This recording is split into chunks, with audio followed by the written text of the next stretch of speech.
Et si finalement les incendies au Canada étaient dangereux pour notre santé? Le vent a transporté jusqu'en France les fumées de ces gigantesques feux, c'est ce qui explique ce voile blanc et opaque dans le ciel. Résultat, la qualité de l'air s'est dégradée dans les Alpes. L'observatoire européen Copernicus avait pourtant indiqué qu'il ne devrait pas y avoir d'impact significatif sur la qualité de l'air en surface. Alors pourquoi ce revirement de situation? Prends un café, je t'explique.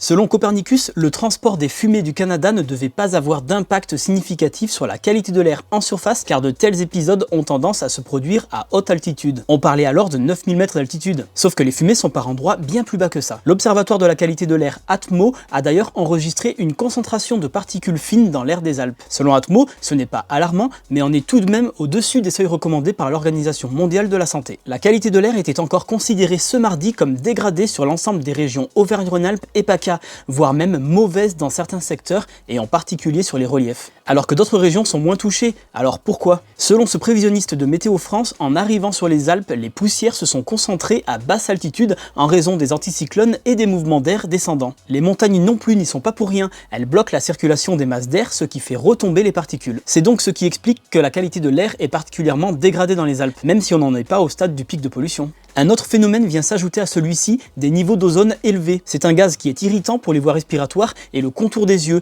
Il se forme avec les fortes chaleurs. Et puis il y a aussi le pollen qui circule en grande quantité, sans compter qu'un nouvel épisode de sable du Sahara pourrait se produire dans les prochains jours. En bref, si tu vis dans les Alpes, mieux vaut éviter quelques jours les activités physiques intenses en plein air, surtout si tu es fragile. Et toi, tu contrôles la qualité de l'air près de chez toi? Dis-le moi en commentaire.